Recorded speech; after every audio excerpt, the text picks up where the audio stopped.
చాలామంది ఎస్ఐపి అంటారు, అదేంటో తెలుసుకుందాం రండి. చాలామంది ఎస్ఐపి చేయాలంటారు, బట్ చాలామందికి తెలియకపోవచ్చు. ఎస్ఐపి అంటే సిస్టమాటిక్ ఇన్వెస్ట్మెంట్ ప్లాన్. అంటే ప్రతి నెల ఒక చిన్న మొత్తాన్ని మ్యూచువల్ ఫండ్లో పెట్టడం. ఉదాహరణకు ప్రతి నెల 1000 పెట్టినా, 2000 పెట్టినా, 500 పెట్టినా ఇది ఎస్ఐపి ద్వారా పెట్టుబడి అవుతుంది. ఇది ఎందుకు మంచిది? చిన్న మొత్తంలో పెట్టుబడి మొదలు పెట్టచ్చు. ప్రతి నెల పెట్టడం వల్ల అలవాటు అవుతుంది. దీర్ఘకాలంలో మంచి సంపద ఏర్పడుతుంది. అలాగే ఈ చిన్న ఉదాహరణ చూద్దానండి. మీరు ప్రతి నెల 2000 ఎస్ఐపి చేస్తే సంవత్సరానికి 24,000 అవుతుంది.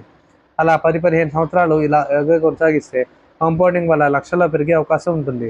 ఎస్ఐపి ముఖ్యమైన విషయం ఏంటంటే మార్కెట్ ఎప్పుడు పెరుగుతుంది అనేది కూడా బేస్ అయి ఉంటుంది. బట్ మీరు మరి అంత కంగారు పడాల్సిన పని లేదు.